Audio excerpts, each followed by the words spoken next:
ఇప్పుడు స్టార్ట్ చేయాలి. నేను చేద్దాం అనుకున్న సినిమా ఇంకా ఇప్పుడు స్టార్ట్ చేస్తే గానీ నేను అనుకున్న రిలీజ్ డేట్‌కి అచీవ్ చేయలేను. సో, ఇంకా షూట్ స్టార్ట్ చేస్తున్నాం. ఆ సినిమా గురించి ఇంకా మాట్లాడుతుంటాం త్వరలో. ఎందుకంటే అది ఓకే. విత్ మోర్ రెస్పాన్సిబిలిటీ ముందరకొస్తున్నాను. ఐ హోప్ మంచిగా జరగాలని కోరుకుంటున్నాను. ఆల్ ద బెస్ట్ అండి. Thank you. వంశీ గారు, మీరు ఇందాక అన్నట్టు మీరు లేరు కాబట్టి ఏ ఈవెంట్‌కి రాలేదు కాబట్టి మీ మ్యూజిక్ చాలా బాగుందండి.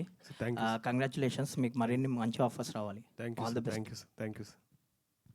కిరణ్ గారు, చిన్న చిన్న తప్పులుంటే సాల్వ్ చేసుకుని ముందుకెళ్తాం అన్నారు. అంటే ఈ మేకింగ్ ప్రాసెస్లో అంతా సక్సెస్ఫుల్గానే జరిగింది, మంచి పేరు వచ్చింది. ఏంటి మీరు నేర్చుకున్న అంశాలు ఏంటి? ముందుకు ఎలా వెళ్ళబోతున్నారు? లేదు సార్. అంటే ఎలాంటి దాంట్లో అయినా మాకు ఇది ఫస్ట్ స్టెప్ కదా సార్. చిన్న బడ్జెట్‌తో కొత్త వాళ్ళతో అంతా రావడం అన్నది.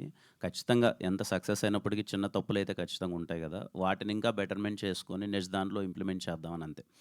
అంతకు మించి ఏం లేదు sir. We are very happy with Thimmarajupalli. Srinivas గారు, అసలు ఓటీటీల వల్లే థియేటర్లు నడవట్లేదు అంటున్నారు. నిజంగా ఓటీటీ అంత సక్సెస్ఫుల్గా ఉందా? కంటెంట్ అనేది